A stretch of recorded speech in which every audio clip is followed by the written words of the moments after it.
네, 참 예수님. 지난 교구 성모이밤 때 강론을 시작하면서 뭐 한지 아십지? 제가 오소서 성령님 하면은 여러분들이 우리를 새롭게 하소서. 그래서 조그마한 소리를 하는 게 아니라 크게 큰 동작, 큰 목소리로 한번 해보겠습니다. 할 수 있겠습니까? 예. 오소서 성령님! 오소서 성령님! 오소서 성령님! 네, 감사합니다.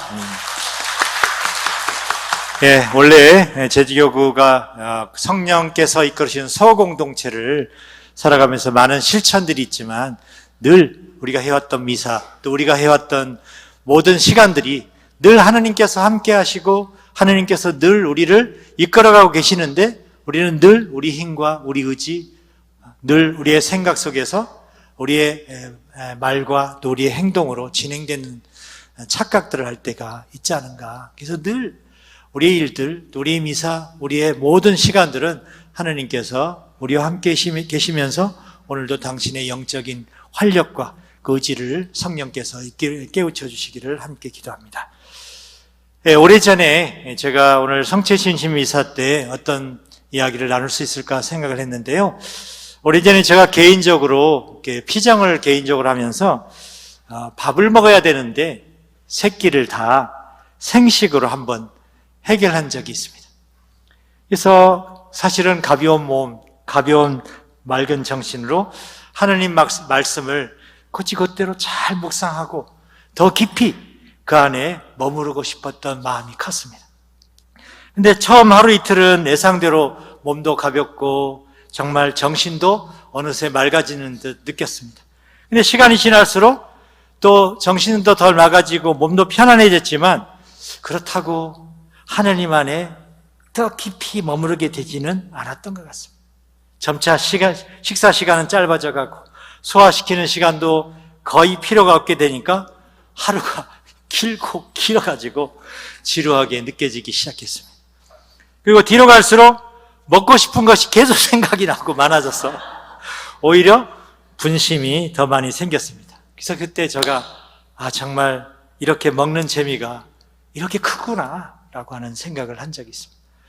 오늘날 우리가 먹는 즐거움이 우리 인간들에게 있는 것처럼 사는 것도 그냥 살아가는 생존만이 아니라 사는 맛, 사는 재미, 사는 의미가 있습니다. 그것이 사라질 때 사람들은 극단적인 선택을 하기도 합니다. 그래서 사람의 어떤 이념이라든지 윤리라든지 신앙 등이 바로 그것을 찾게 도와주는 것이 아닌가 생각합니다. 우리는 이름 그대로 예수님의 삶 안에서 그 의미를 찾고 그분을 그분의 말, 그분이 하셨던 모든 가르침들을 최고의 목적으로 삼고 살아가고 싶어 합니다. 우리는 매일 일주일에 한 번씩 그분을 우리 몸 안으로, 신자라면 몸 안으로 모시는 것이죠. 그래서 바로 성체성사는 우리 신앙인들의 삶의 중심이고 그분처럼 살기 위한 양식이고 또 죄로 우리가 상처받은 영혼이 있다면 하나의 영혼을 위한 치료제이기 때문인 것입니다. 어느 인디안 이야기가 있는데요. 밀림의 어떤 원주민 부족들이 훌륭한 대장이 죽으면 그 추장의 뼈를 갈아가지고 밀가루를 반죽해서 빵으로 만들어가지고 먹는다고 합니다. 정말 어느 면에서는 선뜻 정말 그럴 수 있나? 라고 할 수 있겠지만 가만히 보면 마치 우리가 성체를 모시고 있는 것 같은 원리이기도 합니다. 그 부족들이 훌륭한 추장의 혼이 모든 부족들의 마음 안에 자리를 해서 그들을 늘 삶의 자리 안에서 이끌어 주시고 인도해 주시기를 바랐던 것처럼 오늘 우리 그리스도인들도 예수님이 늘 우리 함께 하시고 또 늘 돌봐주시기를 바라면서 오늘도 주님의 성체를 받아 모시는 것입니다. 그런데 다른 이들이 설명하기 가장 어렵고 부담스럽다라고 이야기하는 우리 가톨릭 교리의 하나가 바로 이 성체성사라고 생각합니다. 그러나 성체성사는 예수님의 최후 만찬 때 그것을 상기하면서 가리키는 어떤 상징물, 또 예수님의 사랑을 상징하는 어떤 표식과 같은 그런 정도가 아닙니다. 오로지 성체는 예수님의 몸이고 정말 성혈은 예수님의 피입니다. 우리가 오늘도 믿지만 완벽하게 다른 사람들에게 그것을 제대로 설명할 자신은 많지 않습니다. 이런 일은 예수님께서 사실 살아계실 때에도 벌어졌습니다. 당시 예수님은 빵의 기적을 체험한 유다인들에게 당신의 살과 그 피가 영원히 살게 하는 진정한 양식, 그 음료라고 말씀을 하시자마자 그들은 실망하고 또 예수님을 버리고 떠나가 버립니다. 인디안 이야기 중에 그 부족민들이 추장의 뼈를 갈아서 하나의 큰 빵으로 먹는 것을 들으면서 그들이 거북했던 것처럼 그 유다인들도 바로 그렇게 외쳐댔습니다. 저 사람이 어떻게 자기 살을 우리에게 먹으라고 줄 수 있단 말인가? 사실 우리도 성체가 예수님의 몸이고 살이라는 것을 받아들이면서도 어느 면에서 믿음이 약해가지고 거북해하기도 합니다.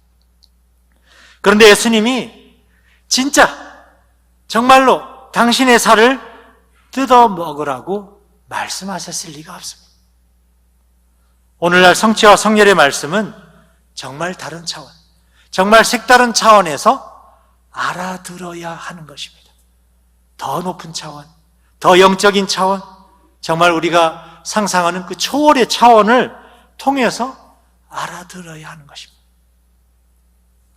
당시 훌륭한 추장의 뼈가 담긴 빵을 먹어서 그 혼이 그 부족들에게 들어온다고 믿었던 그 원주민들처럼 우리도 예수님의 영을 우리의 몸 안으로 직접 모셔드려서 그분의 영과 함께 살아가고 그분의 영으로 우리의 세상을 바라보고 우리의 세상의 가치관 속에서 선택해야 될 중요한 것들을 우리가 이루면서 지내고 있습니다. 진정 예수님은 공생활 맨 마지막에 바로 성체 성사를 만드셨습니다. 그래서 사람이 되셔서 사람의 아들로 이 땅에 오셔가지고 당신의 그 지상 사명을 모두 마치면서 당신의 모든 삶을, 모든 가르침을, 모든 말씀을 바로 성체 안에 담으셨습니다. 무엇보다 그분의 삶이 하나님의 뜻이었고 그것이 바로 하나님의 구원의 징표였습니다. 따라서 성체 성사는 우리의 삶이 그냥 하루 단순히 살아가는 생존이 아니라 구원과 완성을 향한 여정이라고 알려주고 있습니다. 언제나 성체를 받아 모심으로써 우리가 예수님의 전생에 하느님의 그 뜻을 기억하면서 우리 인간이 이제 신성을 지닌 인간으로 변모하는 것입니다. 무엇보다 본능과 자기의 인간에서 이제 하느님처럼 신성을 지닌 인간으로 차츰차츰 바뀌어가는 것입니다.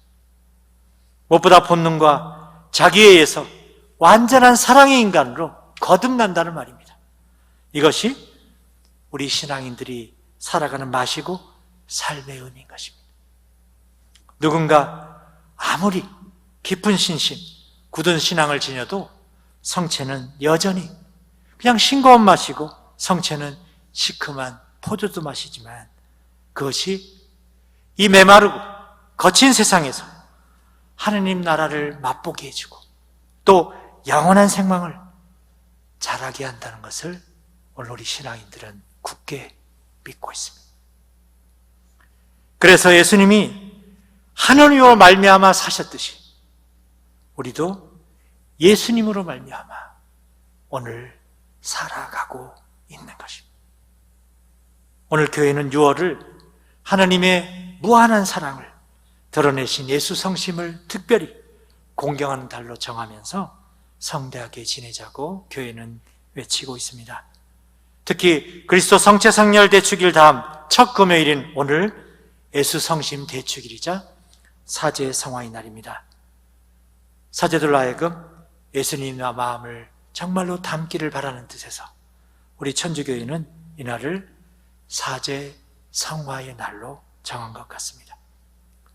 저는 오늘 사제 성화의 날을 맞아서 참으로 좋은 공동체, 하나님 뜻 안에서 목자와 양이 평화롭게 살아가는 그런 공동체는 어떻게 이루어질 수 있을까 고민하게 됩니다.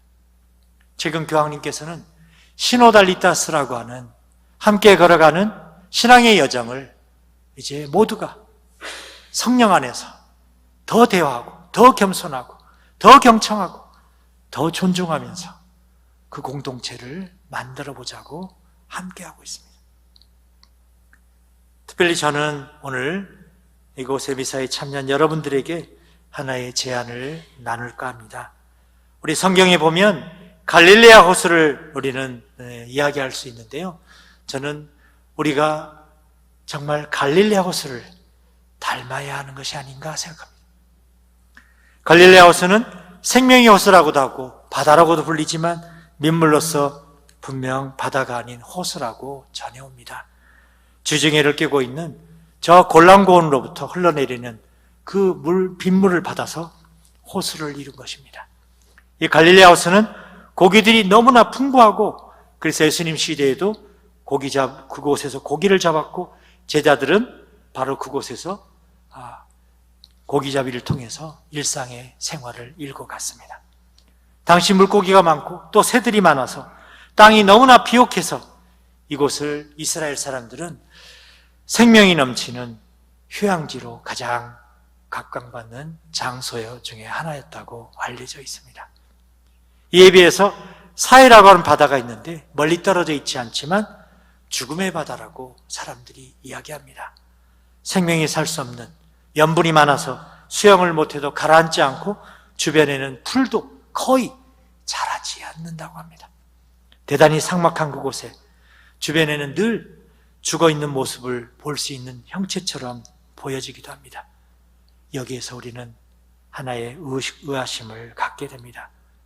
왜 그렇게 작은 이스라엘이라는 나라에서 갈릴레아 호수처럼 생명이 넘쳐나서 누구나 사랑하는 생명의 호수가 되고 또 한편에서는 사해처럼 아무도 살 수 없는 죽음의 바다가 되었는지 궁금해지는 것입니다. 과연 그 원인이 뭘까?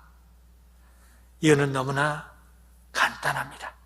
갈릴레아 호수는 골란고원으로부터 끊임없이 흘러내리는 물을 받아서 다시 요르단강으로 흘려보냅니다. 그리고 다시 받아서 다시 내려보내고 받아서 보내는 것을 반복하는 것입니다. 그에 반해서 사해는 요르단강에 흘러내리는 물을 그냥 받기만 합니다. 그래서 저지대에 있는 사해는 물이 밖으로 새어나갈 틈이 없는 것입니다. 그냥 고여버리는 것이죠. 이처럼 죽음과 삶의 차이는 아주 간단한 것입니다. 한마디로 나누면 살아가고 움켜쥐면 죽는다는 것입니다. 너무나도 명백한 원리입니다. 계속 생명의 공동체를 만드는 열쇠는 그래서 늘 나누어야 하는 것입니다. 그래서 우리가 받은 것을 끊임없이 이웃과 나눌 때 그때 우리는 더욱 생명력 있게 살아 움직이면서 넘치는 은총을 받습니다. 정말 나누면 나눌수록 생명이 넘쳐 흐릅니다. 오늘날 우리 시대가 갈수록 죽음의 문화에 휩싸이고 사람과 사람의 관계가 단절되고 모두가 외로움 속에 또 고독 속에 헤매는 이유는 너나없이 홀로 움켜쥐고 있기 때문이 아닐까 봅니다. 주변에서 매번 부부간에도 부모 자녀간에도 형제간에도 나눌 줄 모르고 움켜쥐기만 해서 모든 관계는 그렇게 생명을 나눌 줄 모르는 무덤이 되어버리고 있습니다. 그래서 죽을 수밖에 없는 그곳으로 가고 있는지도 모릅니다. 오늘 예수 성심 대축일을 맞으면서 저는 오늘 여러분에게 갈릴레아 호수처럼 넉넉히 나누며 살아가는 삶을 살자고 제안합니다. 오늘도 누구가 가고 싶고 누구나 머무르고 싶어하며 늘 편안하고 행복이 넘치는 생명이 넘치는 그 공동체를 우리는 힘차게 이룰 수가 있습니다. 정말 기꺼이 나누면 가능한 일입니다. 그러한 공동체를 위해서 착한 목자는 정말 헌신하고 또 헌신하는 목자를 위해서 친자들을 함께 기도하면서 그 공동체는 하느님 보시기에 참으로 아름다운 모습으로 자라납니다. 언제나 우리 공동체가 우리들의 기도 속에서 더 아름다운 신앙의 공동체로 더욱더 성장되기를 오늘도 주님 대전에 함께 기도하며 바칩시다. 잠시 묵상하겠습니다.